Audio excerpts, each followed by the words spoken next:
Assalamualaikum warahmatullahi wabarakatuh. Di sini kami dari kelompok 3 mata kuliah Fikih Muamalah Kontemporer. Kali ini kelompok kami akan mempresentasikan hasil diskusi dari kelompok kami, yakni tentang paradigma baru dalam akad perdagangan.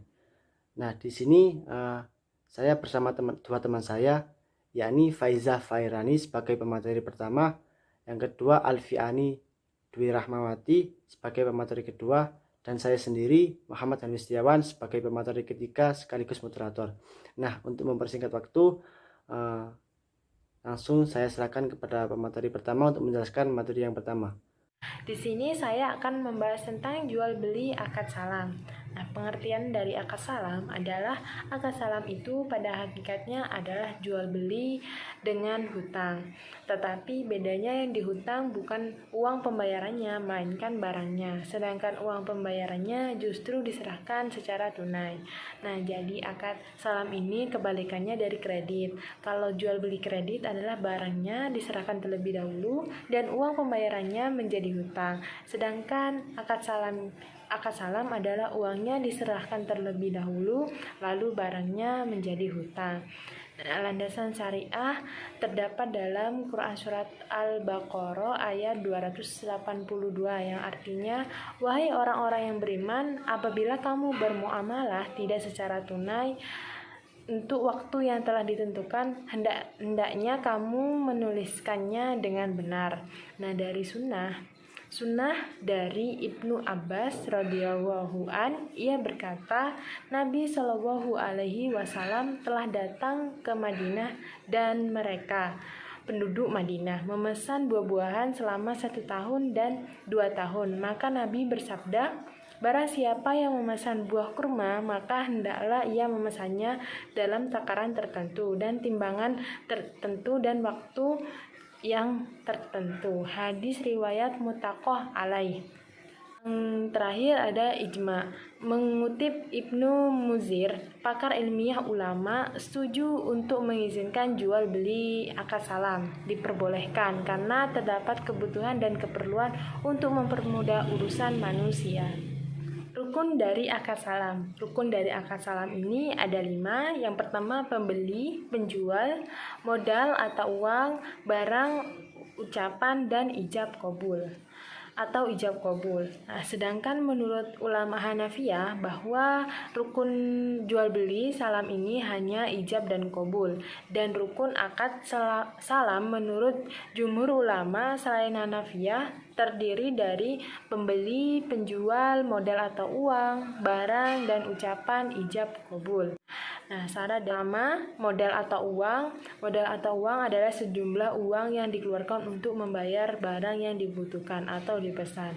Nah, modal atau uang ini sebagai alat pembayaran untuk pembelian atau pemesanan barang diisyaratkan harus diketahui secara jelas jumlahnya dan bentuknya. Nah, yang kedua ada barang. Di antara syarat-syarat yang harus dipenuhi dalam barang adalah harus jelas ciri-cirinya atau spesifikasinya. Nah, yang kedua harus bisa diidentifikasi secara jelas untuk mengurangi kesalahan akibat kurangnya pengetahuan tentang macam-macam barang. Misalnya beras atau kain, tentang klasifikasi kualitas. Misalnya kualitas utama atau kelas 2 atau ekspor atau yang lainnya. Nah, yang ketiga, penyerahan barang dilakukan di kemudian hari. Para ulama berbeda pendapat tentang waktu penyerahan barang akad salam. Menurut ulama Hanafiyah, Malikiyah, dan Hanabilah, penyerahan barang dilakukan kemudian hari sesuai waktu yang telah disepakati. Jika barang itu diserahkan pada waktu akad, tidaklah dinamakan dengan akad salam, karena unsur penyerahan dalam waktu tertentu tidak ada lagi. Nah, menurut ulama Syafi'iyah menyatakan bahwa dalam akad salam boleh saja barang diserahkan pada waktu akad, sebagaimana dibolehkan penyerahannya pada waktu yang disepakati bersamaannya. Alasannya, jika barang yang dibeli itu boleh diserahkan pada waktu yang akan datang, maka pembayarannya waktu akad tentu juga boleh, sehingga kemungkinan terjadinya penipuan dapat dihindarinya. Nah, ada tempat penyerahan. Pihak yang berkontrak harus menunjukkan tempat yang disepakati di mana barang harus diserahkan. Jika kedua pihak yang berkontrak tidak menemukan tempat pengiriman, maka barang harus dikirim ke tempat yang menjadi kebiasaannya, misalnya gedung si pembeli atau bagian si pembeli. Nah, di sini ada akad salam bersifat mengikat. Tidak terdapat syarat bagi para pihak atau salah satu pihak dalam transaksi salam. Selanjutnya ada penggantian barang dengan barang lain. Para ulama melarang penggantian barang dengan barang lain, alasannya karena meskipun belum diserahkan barang tersebut tidak lagi milik si penjual tetapi menjadi milik si pembeli. Bila barang tersebut digantikan dengan barang yang memiliki spesifikasi dan kualitas yang sama meskipun sumbernya beda, maka ulama memperbolehkannya. Hal demikian tidak dianggap sebagai jual beli melainkan penyerahan unit yang lain untuk barang yang sama. Baik, untuk materi selanjutnya akan dijelaskan oleh pemateri kedua. Assalamualaikum warahmatullahi wabarakatuh. Perkenalkan, nama saya Alfiani Dwi Ramawati, NIM 10. Saya di sini sebagai pemateri kedua. Baik, di sini saya akan membahas mengenai evolusi akad salam, yakni salam fil ijarah dan salam paralel. Akad salam merupakan akad jual beli di mana kita dapat memesan barang sesuai dengan apa yang kita inginkan dengan pembayaran dan transaksi di awal. Menurut istilah syariah, akad salam didefinisikan secara umum yaitu jual beli barang yang disebutkan sifatnya dalam tanggungan dengan imbalan pembayaran yang dilakukan pada saat itu juga, di mana akad tersebut senantiasa akan berkembang dengan perkembangan model transaksi, di mana hal tersebut disebut dengan evolusi akad, di mana evolusi sendiri memiliki arti proses perubahan secara berangsur-angsur atau bertingkat, di mana sesuatu berubah menjadi bentuk lain, yang biasanya menjadi lebih kompleks atau rumit, ataupun berubah menjadi bentuk yang lebih baik. Yang pertama adalah salam fil ijarah. Salam fil ijarah bisa diartikan sebagai jual beli barang atau pesanan yang melibatkan dua transaksi, yang dimana dilakukan pada akad ijarah, yakni antara pembeli atau pemesan dengan penjual serta pihak ketiga atau lainnya. Hal ini terjadi ketika penjual tidak memiliki alat transportasi untuk mengirimkan sejumlah barang kepada pembeli atau pemesan, maka penjual akan menyewa kepada pihak ketiga atau yang lainnya. Contoh salam fil ijarah ini bisa kita lihat ketika kita menggunakan fitur GoPay dan Gojek.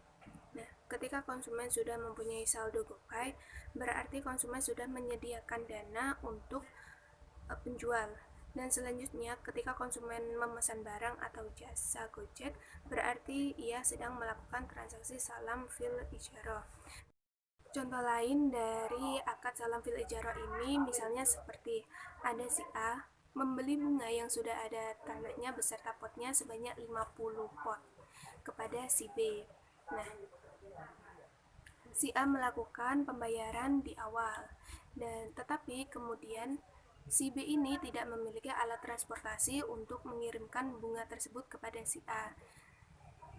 Sedangkan pihak A dan B sudah memiliki kesepakatan untuk mengirimkan bunga tersebut 1 minggu setelah melakukan pembayaran atau pemesanan. Jadi kemudian si B ini menyewa mobil kepada pihak ketiga atau si C. Jadi dengan kesepakatan antara A dan B, si C ini mengirimkan bunga tersebut kepada si A. Kedua yaitu salam paralel. Salam paralel adalah suatu transaksi bank dengan menggunakan dua akad dalam satu waktu yang sama. Dalam akad salam pertama, bank melakukan pembelian suatu barang kepada pihak penyedia barang dengan pembayaran di muka. Dan pada akad salam yang kedua, bank menjual lagi kepada pihak lain dengan jangka penyerahan yang telah disepakati bersama. Berikutnya adalah syarat dari salam paralel. Nah, syarat yang harus dipenuhi dalam salam paralel adalah sebagai berikut. 1. Bank sebagai pembeli dalam akad dapat membuat akad salam paralel dengan pihak lainnya dengan bank bertindak sebagai penjual. 2. Kewajiban dan hak dalam kedua akad salam tersebut harus terpisah. 3. Pelaksanaan kewajiban salah satu akad salam tidak boleh tergantung pada akad yang lainnya. 4. Bank yang bertindak sebagai penjual dalam akad salam paralel harus memenuhi kewajibannya kepada pihak lainnya apabila nasabah dalam akad salam tidak memenuhi akad salam. 5. Bank menjual barang kepada nasabah pemesan dengan spesifikasi, kualitas, jumlah, jangka waktu, tempat, dan harga yang telah disepakati. 6. Pembayaran harga oleh nasabah kepada bank dilakukan secara penuh pada saat akad disepakati. 7. Dalam hal pembayaran harga oleh nasabah kepada bank dilakukan secara angsuran. Hal itu wajib dilakukan dengan akad murabahah. 8. Pembayaran oleh nasabah kepada bank tidak boleh dalam bentuk pembebasan kewajiban bank kepada nasabah. 9. Alat bayar harus diketahui jumlah dan bentuknya sesuai dengan kesepakatan. 10. Nasabah sebagai pembeli tidak boleh menjual barang yang belum diterima.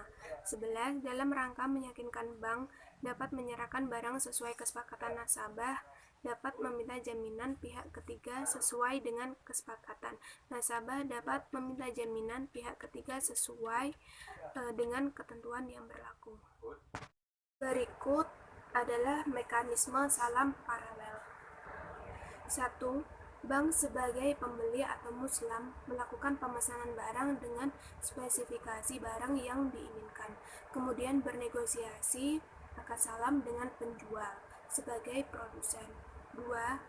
Bank sebagai pembeli melakukan pembayaran kepada penjual sebagai produsen ketika kedua belah pihak sudah mencapai kata sepakat untuk transaksi salam.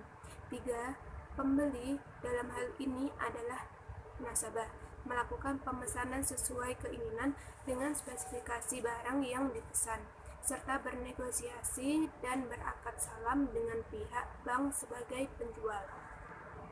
4. Pembeli dalam hal ini adalah nasabah melakukan pembayaran kepada bank sebagai penjual setelah bersepakat melakukan transaksi salam.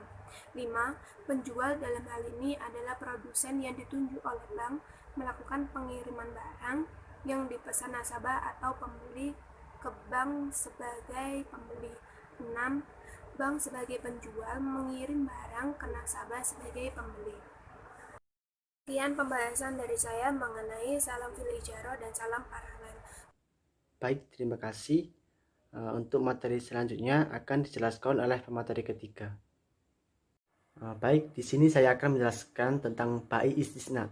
Pengertian istisna. Istisna menurut lughawi atau secara bahasa yakni mempunyai makna mohon untuk dibuatkan. Sedangkan secara terminologinya adalah akad dengan pihak pengrajin atau pekerja untuk membuat atau mengerjakan suatu barang pesanan tertentu di mana materi dan biaya produksi menjadi tanggung jawab dari pihak pengrajin. Dalam kontrak ini, pembuat barang menerima pesanan dari pembeli. Pembuat barang berusaha melalui perantara orang lain untuk membuat atau membeli barang menurut spesifikasi atau kriteria yang sudah disepakati dan selanjutnya dijual kepada pembeli akhir. Kedua belah pihak sepakat dengan harga serta sistem pembayaran. Apakah pembayaran dilakukan secara langsung di awal atau melalui angsuran atau ditangguhkan sampai batas waktu yang akan datang. Menurut jumhur fuqaha, bai istisna ini merupakan jenis akad yang digunakan di dalam bidang manufaktur. Dalam literatur fikih klasik, masalah istisna mulai mencatat setelah menjadi bahan yang dibahas dalam mazhab Hanafi, seperti yang dikemukakan dalam majalah Al-Ahkam Al-Adliyah. Akademi fikih Islami pun menjadikan masalah ini sebagai salah satu bahasan khusus. Oleh karena itu, kajian bai istisna ini didasarkan pada ketentuan yang dikembangkan oleh fikih Hanafi. Perkembangan fikih selanjutnya dilakukan oleh fuqaha kontemporer. Nah, akad istisna adalah akad jual beli dalam bentuk pemesanan dalam pembuatan barang tertentu dengan spesifikasi atau kriteria yang sudah disepakati oleh kedua belah pihak, yakni antara penjual atau pembuat yang disebut dengan sani dengan pembeli yang disebut dengan mustasni. Nah, sani akan menyiapkan barang yang telah dipesan oleh pembeli dengan spesifikasi yang sudah disepakati, di mana ia dapat mengerjakan sendiri atau melalui pihak orang lain, atau disebut dengan istisna paralel. Untuk pembayaran istisna dapat dilakukan di awal atau melalui angsuran, atau bisa ditangguhkan sampai batas waktu yang akan datang. Nah, supaya akad istisna ini menjadi sah, harga harus ditetapkan di awal sesuai dengan kesepakatan. Barang harus memiliki spesifikasi yang jelas dan telah disepakati bersama. Nah, dalam istisna, pembayaran dapat dilakukan di awal, diangsur sampai lunas, atau dibayar di belakang setelah barang pesanan tersebut selesai. Akad istisna biasanya diaplikasikan untuk industri dan barang manufaktur. Oleh karena itu, istisna adalah perjanjian yang berakhir dalam jual beli pada harga yang sudah disetujui, di mana pembeli melakukan pesanan untuk manufaktur, merangkai atau membangun sesuatu yang akan diserahkan pada suatu tanggal di masa yang akan datang. Berdasarkan definisi akad istisna tersebut, pembeli memesan barang ke penjual, lalu penjual itu mempersiapkan barang yang sudah dipesan oleh pembeli dengan spesifikasi yang disarankan untuk diserahkan kepada pembeli dengan cara pembayaran di awal secara angsuran maupun ditangguhkan sampai suatu waktu pada masa yang akan datang. Nah, spesifikasi dan harga barang pesanan disepakati oleh pembeli dan penjual di awal akad. Barang yang dipesan harus sesuai dengan spesifikasi yang telah disepakati oleh kedua belah pihak. Jika barang pesanan yang dikirimkan tidak sesuai atau mengalami kerusakan, maka penjual harus bertanggung jawab atas kelalaiannya. Karena akad istisna menciptakan kewajiban moral bagi perusahaan untuk memproduksi barang pesanan pembeli. Dari pengertian di atas dapat kita ambil kesimpulan bahwa jual beli istisna adalah barang yang akan dibeli biasanya belum ada atau masih harus diproduksi, yang mana sistem pembayarannya bisa dilakukan di awal, di pertengahan, atau secara angsuran atau kredit, ataupun di akhir. Untuk selanjutnya saya akan menjelaskan syarat dan rukun istisna. Nah, syarat istisna menurut pasal 104 sampai dengan pasal 108 kompilasi hukum ekonomi syariah ada sebagai berikut. Yang pertama, bai istisna mengikat setelah masing-masing pihak sepakat atas barang yang sudah dipesan. Yang kedua, bai istisna dapat dilakukan pada barang yang bisa dipesan. Yang ketiga, dalam bai istisna, identifikasi dan deskripsi barang yang dijual harus sesuai permintaan pemesanan. Yang keempat, pembayaran dalam bai istisna dilakukan pada waktu dan tempat yang disepakati. Yang kelima, setelah akad jual beli pesanan mengikat, tidak satupun boleh tawar-menawar kembali terhadap isi akad yang sudah disepakati. Yang keenam, jika objek barang dari pesanan tidak sesuai dengan spesifikasi atau kriteria, maka pemesanan dapat menggunakan hak pilihan atau khiyar untuk melanjutkan atau membatalkan pemesanan. Adapun rukun istisna ada 3 rukun. Yang pertama, al-aqidain. Dua pihak yang melakukan transaksi harus mempunyai hak membelanjakan harta. Yang kedua, zigot, yaitu segala sesuatu yang menunjukkan aspek suka sama suka dari kedua belah pihak, yaitu penjual dan pembeli. Yang ketiga, objek yang ditransaksikan, yaitu barang produksi. Selanjutnya saya akan menjelaskan tentang perbedaan istisna dengan salam. Menurut jumhur fuqaha, jual beli istisna itu sama dengan salam, yakni jual beli sesuatu yang belum ada pada saat akad berlangsung, bai al-ma'dum. Menurut fuqaha Hanafiyah, ada dua perbedaan penting antara salam dengan istisna, yaitu yang pertama, cara pembayaran dalam salam harus dilakukan pada saat akad berlangsung, sedangkan dalam istisna dapat dilakukan pada saat akad berlangsung atau bisa diangsur atau bisa di kemudian hari. Yang kedua, salam mengikat para pihak yang mengadakan akad sejak semula, sedangkan istisna menjadi pengikat untuk melindungi produsen sehingga tidak ditinggalkan begitu saja oleh konsumen yang tidak bertanggung jawab. Untuk menurut jumhur fuqaha, bai istisna merupakan jenis khusus dari akad bai salam. Bedanya dengan istisna digunakan dalam bidang manufaktur. Dengan demikian, ketentuan bai istisna mengikuti ketentuan aturan akad bai salam. Untuk selanjutnya, dalam redaksi lain, salam berlaku umum untuk barang yang dibuat dan lainnya. Adapun istisna khusus bagi sesuatu yang disyaratkan untuk membuatnya. Dalam salam juga disyaratkan membayar di awal, sedangkan istisna tidak disyaratkan demikian. Karena istisna bisa dibayar di awal secara angsuran atau ditangguhkan pada batas waktu yang akan datang. Ada banyak hal yang sama antara istisna dan salam. Misalnya, tempo yang ditentukan dalam salam merupakan masa untuk mengerjakan sesuatu yang menjadi tanggungan pembuat. Oleh karena itu, fuqaha menempatkan pembahasan istisna dalam bab salam. Mungkin itu saja yang bisa saya sampaikan. Kurang lebihnya saya mohon maaf. Sekian presentasi dari kelompok kami. Semoga apa yang kami sampaikan tadi bisa bermanfaat dan menjadi ilmu yang bermanfaat bagi kita semua. Kurang lebihnya saya mohon maaf. Wabillahi taufiq wal hidayah. Wassalamualaikum warahmatullahi wabarakatuh.